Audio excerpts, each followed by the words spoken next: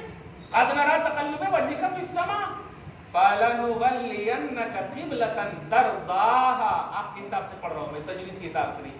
ترضاها. حبیب ہم جان رہے ہیں کہ آپ کیا چاہ رہے ہیں. عربی عبارت یہاں تو کہ اللہ جو چاہے وہ نفع نقصان کا مالک بنا سکتا ہے, لیکن قسم خدا کی سب سے بڑی چاہت یہ ہے کہ اللہ نبی کی چاہت کو چاہتا ہے. ایک ہے کہ ہم اپنی چاہت سے آپ کو منصب عطا کر رہے ہیں, لیکن ایک یہ ہے کہ نہیں, آپ کی چاہت سے ہم آپ کی اپنی چاہت دے رہے ہیں. بتاؤ کیا ڈپارٹ چاہیے آپ کو. ارے واہ واہ, کیا ڈپارٹ چاہیے, ہم فکس نہیں کر رہے, آپ بتاؤ. اللہ اللہ. تو نبی علیہ الصلوۃ والسلام کے حوالے سے کہا جا رہا فَلَنُوَلِّيَنَّكَ قِبْلَةً, ہم آپ کی خاطر وہ قبلہ بدل دیں گے, ترضاها, جس قبلے میں آپ کی رضا ہوگی, جس میں آپ کی خوشنودی ہوگی. اس لیے اب دیر کیوں کر رہے ہیں, ہم جان رہے ہیں چہرہ اوپر اٹھانے کو. فَلَنُوَلِّيَنَّكَ قِبْلَةً تَرْضَاهَا فَوَلِّ وَجْهَكَ شَطْرَ الْمَسْجِدِ الْحَرَامِ. حبیب اس کو چھوڑ دیجئے, نماز تو ادھر بھی ہو رہی تھی ادھر بھی ہو رہی تھی, لیکن آپ کی رضا نہیں تھی. آپ چہرہ کر لیجئے کعبہ کی طرف. یہ میں کہہ رہا ہوں فَوَلِّ وَجْهَكَ شَطْرَ الْمَسْجِدِ الْحَرَامِ. نبی کو مجبور سمجھنے والے کی نماز نہیں ہو سکتی. کلیئر کہہ رہا ہوں میں. آپ جو نبی کے حوالے سے نگیٹو عقیدہ رکھ کر نماز پڑھتا ہو, اس کی نماز ہرگز نہیں ہوگی. قبول ہونے تو بات کی بات ہے, ہوگی ہی نہیں نماز. کیوں؟ اس لیے کہ جس قبلہ کی طرف آپ چہرہ کر کے نماز پڑھتے ہیں وہ مصطفیٰ کی رضا والا قبلہ ہے. اللہ نماز قبول کرتا, اور قبلہ کو اللہ نے رسول کی خاطر فکس کیا ہے. فکس کیا ہے, علت سمجھیے آپ, فکس کیا ہے اور تیرے لیے واجب قرار دیا ہے قبلہ. نبی کی خوشی کے لیے بدلا اور تیرے لیے واجب. اس طرف چہرہ نہیں کیے تو نماز نہیں ہوتی. کیوں؟ میرے حبیب نے چاہا ہے. یہ کیا بات ہے, حبیب نے چاہا ہے. معلوم یہ ہوا اب کوئی بھی استقبال قبلہ سے پہلے استقبال نبوت ضروری ہے.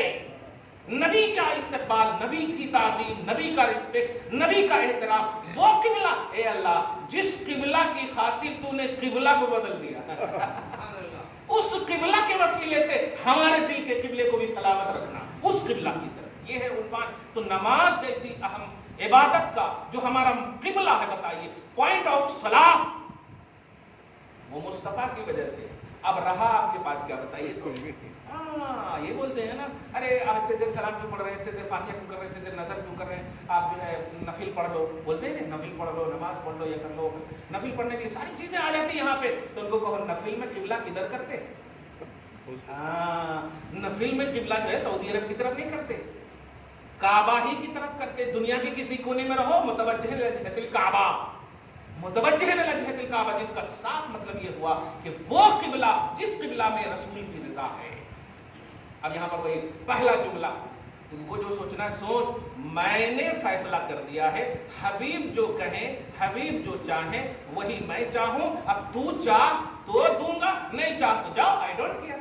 یہ فیصلہ توحید کا, یہ اللہ پاک کا فیصلہ ہے. اب عقل کے اندھے اگر کہنے لگے کہ نہیں ہم نہیں, تو پھر چھوڑ دیں. قبلہ اول کی طرف نماز پڑھیں, بیت المقدس کی طرف نماز پڑھیں, تحری کی ضرورت بھی نہیں ہے. کیوں؟ اس لیے کہ رسول نے گزارش بھی نہیں, رضا. جملے پہ غور کریں آپ, پھر ہوتا ہے نا اس طرح امتی کی خاطر مولا, یہ طلب بھی نہیں. کمال ہے. چشمہ علم و حکمت پہ لاکھوں سلام. قسم سے غور کریں آپ, ہم آپ کے چہرے کو دیکھ رہے ہیں. قد نرى تقلب وجهك في السماء پر جتنی گفتگو ہو سکتی ہے. اگر یہ ہوتا نا بار بار جو آپ مجھ سے کہہ رہے ہیں نا, مجھے ٹھیک نہیں لگ رہا میرے حبیب, ٹھیک ہے آپ کی اس بولی کو قبول کر لیتا ہوں, یہ نہیں کہ نہیں, آپ کا چہرہ جو دیکھ رہا ہوں نا, وہ خوبصورت چہرہ ہے. اور مقصد تقلب بھی جان رہا ہوں, کیوں آپ بار بار ہے. اب آپ سوچیں, کیا اپنے لیے قبلہ کو قبلہ بنانا چاہ رہے تھے نبی؟